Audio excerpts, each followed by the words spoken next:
Yo, so guys, welcome back to another video, and this is another random reaction, and we're here with a video called 10 Scariest Things That Will Happen by 2050. I don't know why I picked this video. I sometimes just like to sort of pick videos that I see. Usually it's suggestions from you guys, but sometimes I just see a video pop up and I'm like, you know what, this could be fun to see, and yeah, I picked, have I said the title already? 10 Scariest Things That Will Happen by 2050. My head is gone. I always forget if I've said certain things. So if I've repeated that, I apologise. But yeah, we're going to get into this. And I don't know how this is going to go down. It's a bit different to what I usually react to, but who knows, right? It could be a good reaction to do to maybe get me a bit anxious about the world. I don't know, honestly, but I'm excited to get into this video. And yeah, stuff like this I just find intriguing because there's just the ideas that are quite fun to just look at and see if they're even possible or not. But we're going to see in this reaction and see like what what ideas they bring up of things that could happen. But let's just get into this. Let's see what this video is about. It can be a little unsettling to think about the future in even the most general terms. We live in an uncertain world, with the one constant being change, and we humans tend to like predictability and even repetition, not only in our daily routines but over the long term as well. While the march of progress was certainly pronounced during the industrialization of the 20th century, it's become less of a march and more of a sprint with the advent of the internet age. For just one example, look at the smartphone, a device ubiquitous in everyday life which didn't even exist 12 years ago, and which savvy observers tell us is approaching obsolescence far more quickly than we might think. 12 years ago, we didn't have like... That is ridiculous, bro. In 10 years, we're going to have like phones connected to our bodies and all this... Oh my god. I mean, pretty much, there's smartwatches that are pretty much phones at this point now, isn't there? Bro, technology's mad, honestly. I'm actually excited to see what can happen in these next 10 years because...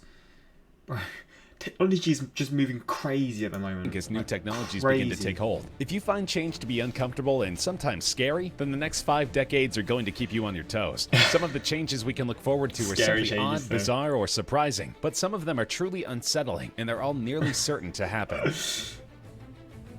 Wait, for some, this will be a quirky 10 scariest things. There's 15.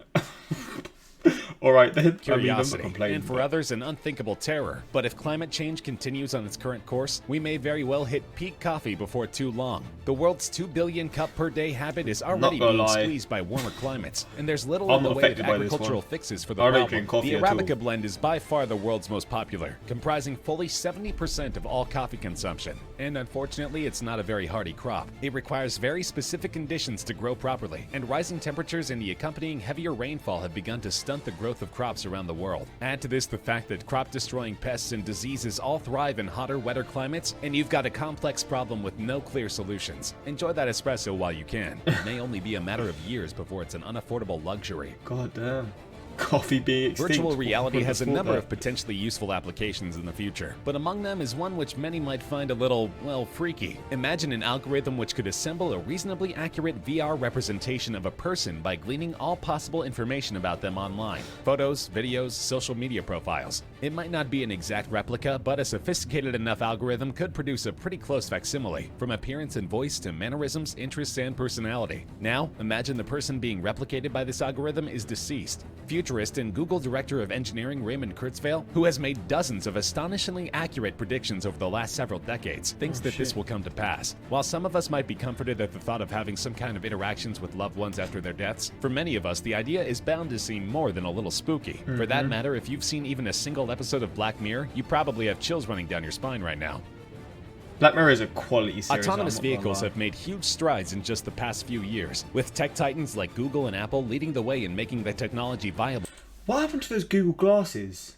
They were like a big thing at one point and then nothing happened to them. I don't even know if this is relevant to the video, but those Google glasses, they were like big and then I didn't hear anything about them after. For public deployment, vehicles manufactured by Tesla come with a self-driving package which is constantly being upgraded via system updates to their onboard computers, and it seems all but certain that we'll be seeing more and more such vehicles on the roads in the years to come. But what will happen when this technology is perfected? Taking into account that the vast majority of deaths and injuries on the road are attributable to human error, the answer is obvious. Cars that require human operators will become obsolete. While this will make our roads exponentially safer, it will still be a little creepy to think about all those millions of cars busily carting their occupants wherever they need to go, with not a single human eye on the road.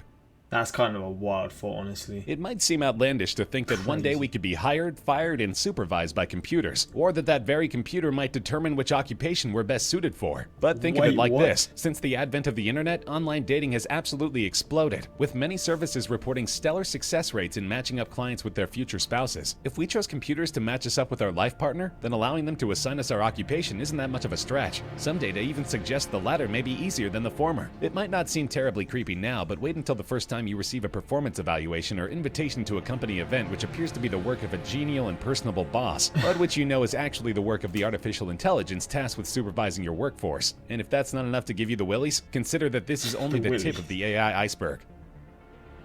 The willies? What the hell is that saying? Superintelligent machines becoming as smart or smarter than humans have been a science fiction trope for decades, but the idea is swiftly moving into the realm of reality. British AI company DeepMind, which was purchased by Google in 2014, has already made headlines with an artificial intelligence that teaches itself to play video games and produces unique and, well, rather disturbing pieces of art. But the neural network is only becoming more efficient at learning, and some think it could overtake human intelligence in just a few short years. One of these people is Ian Pearson, a futurist with an accuracy record nearly as impressive as Ray Kurzweil's. He's of the opinion that AI in general, and DeepMind in particular, will probably match human intelligence and cognitive processes by 2025, and perhaps even as early as 2020. This could be an enormously helpful resource if harnessed properly, but if not, it could potentially spell the if harnessed properly, exactly. And you know there's some crazy humans out there, end right? of human existence, or at the very least human existence as we know it. Once machines surpass human intelligence, there will be no practical reason not to think of them, and for them to think of themselves as the new dominant force on the planet. In the event that we're able to avoid a Skynet scenario, in which these superintelligent machines decide that human life is a threat to the planet which must be eliminated, we may still find ourselves under the dominion of our own creation as second-class citizens of the Earth. Not only will such machines find it exceedingly easy to fool and manipulate our feeble human brains, they may also become the law, ruling the planet with an almost literal iron fist. Even today, technology known as laws or lethal autonomous weapon systems are in development, armed robots which can be controlled remotely to penetrate dangerous war zones. Their stated purpose is to reduce human casualties and make war more humane, but if they were to one day escape human control and become truly autonomous, it could spell bad news for our cherished freedoms and even our very existence. This video is already fucking Of course, me the up already. possibility also exists that we may not be so much wiped out by our AI overlords as assimilated by them, like the Borg in Star Trek. Machine-brain interfaces are becoming more advanced with each passing year, and even eccentric billionaire Elon Musk has recently launched a company called Neuralink, which aims to produce a reliable and safe uplink between brain and computer. There are surprisingly few technological barriers to this, with the main obstacle to widespread implementation being government regulation. But this is one instance in which erring on the side of too much regulation may turn out to be a good thing, assuming it's truly for the purposes of safety and efficacy. It's also easy to imagine a world in which the advantage of direct brain uplink to AI is available only to the privileged few who can afford it, leaving the rest of us at the mercy of the side. Yeah, he mentioned this in the Joe Rogan podcast. Like the people who are wealthy and have all this money will sort of benefit from this, and everyone else will just sort of like they won't benefit whatsoever.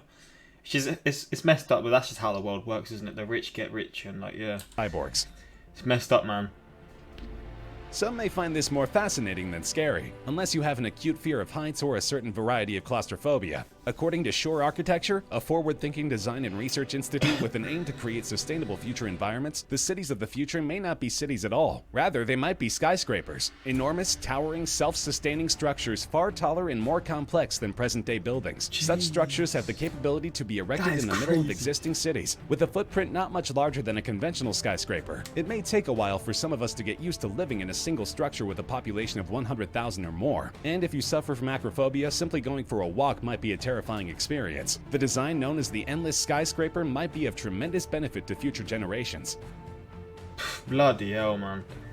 Since the advent of the internet, privacy concerns have grown exponentially. The web makes identity theft far easier than it ever was in the past, and the proliferation of smart appliances such as TVs and refrigerators have also led us to concerns over just how smart these devices are, and whether they can essentially be used to spy on you in your own home in order to collect data for advertisers. But just as George Orwell predicted in his seminal anti-authoritarian work 1984, the future may see privacy become a thing of the past, and we may be all too willing to give it up. We've seen in recent years that many governments are keen to exploit security concerns, concerns, such as the threat of terrorism, in order to attempt to strip civil liberties and institute mass surveillance to a degree which we've never seen before. If we continue in this vein and allow xenophobia and paranoia to become the norm, it's easy to envision a future in which Big Brother is actually watching us all the time, even within the confines of our own homes. But he won't need a two-way TV screen. Scientists are currently working on so-called smart dust, microscopic particles which could work together to monitor any environment at any time, with nobody being the wiser.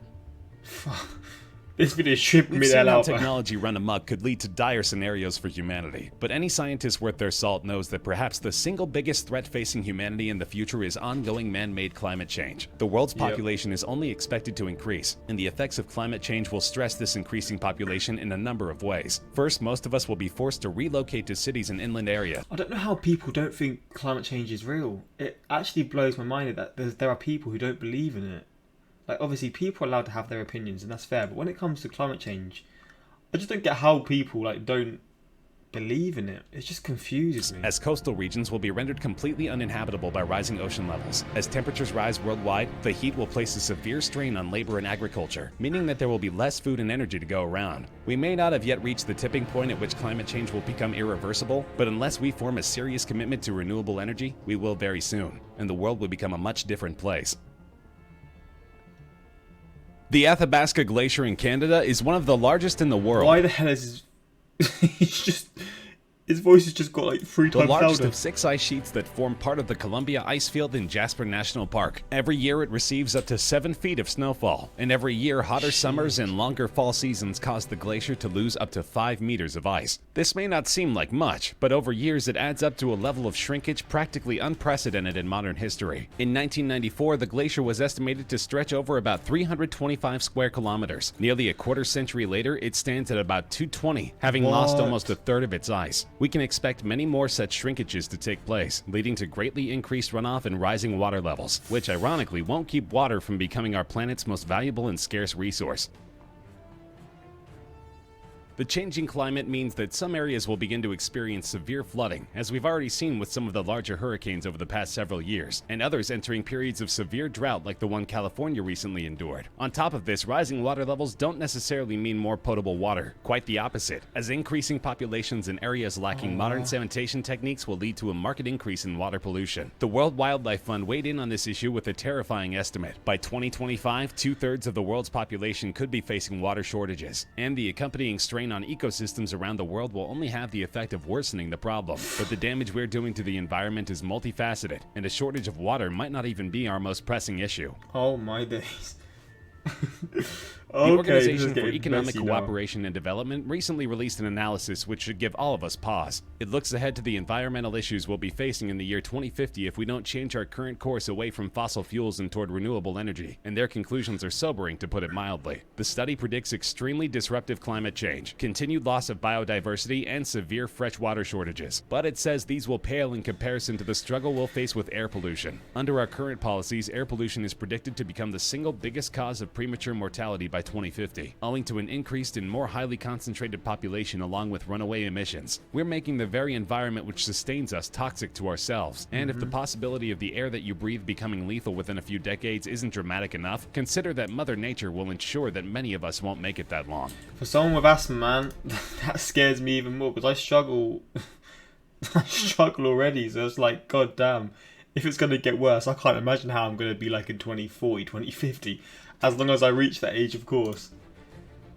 For the plainest evidence of the effects of climate change, look no further than the increasingly powerful hurricanes which have devastated the world over the last decade or so. They are a direct result of the changing climate, and as temperatures continue to rise, they'll only get more severe, entering into a new category of super hurricanes, the likes of which the world has never seen before. Gulf Coast areas of the U.S. in which some residents were able to ride out severe storms in years past will be permanently abandoned. New Orleans, Houston, and many other major cities in this region will be destroyed. Hurricanes may push further inland than they ever have before, and their sheer destructive force will rival that of any weapon of war ever conceived. In fact, these killer storms will likely dwarf any casualties of terrestrial warfare by this time, because wars may have very well moved on to the final frontier.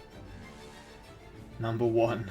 Wars of the future are likely to involve space to at least as large a degree as they involve the Earth. Consider that technically nobody has ownership over the moon, which is why many governments are keen on the idea of establishing military bases there, from which offenses against other lunar bases or terrestrial targets could be plotted and launched. Of course, there's also the possibility of first contact with an alien civilization, which could give space stations and moon bases a key role in our planet's defense. But a more likely doomsday scenario would simply be we humans continuing to fight amongst ourselves and disregarding the effects of our conflicts and exploitation of the environment until such time arrives as there are no humans left to fight and nothing left to fight over. I mean, it's true. Like, when you really think about it, I don't understand why humans... It's just in the human nature to fight and do all this stuff. But, like... Yeah, this is a bit of a... Not a sour video, but this is a bit of a, like, a real... Not even a real video, because some of this stuff definitely won't happen. But some of this stuff is possible, right? But it's just, like, one of those videos that just sort of makes you realise, like... Not everything in the world is rosy. Like, there are some bad things going on that we probably just choose to not, like, think about, which is obviously the right thing to do, because who wants to think about the negative things in the world, right? But maybe Thanos was a good guy after all. I'm afraid of the future. I literally looked this up just to be scared. I'm weird. Don't mind me. Don't mind me while I go pray. No. In 2050, McDonald's will finally fix the ice cream machine. It's always broken. Every time you want to go, oh, the ice cream machine's broken today. I want an ice cream. I want a fucking ice cream. Or a McFlurry, should I say. It's even scary to realise it seems not much is being done about these changes. Certainly not fast enough. If this is true, I'm definitely ready to leave this life. I heard that people can't completely rely on technology, or else in the future it could eventually get to where we wouldn't know how to do anything.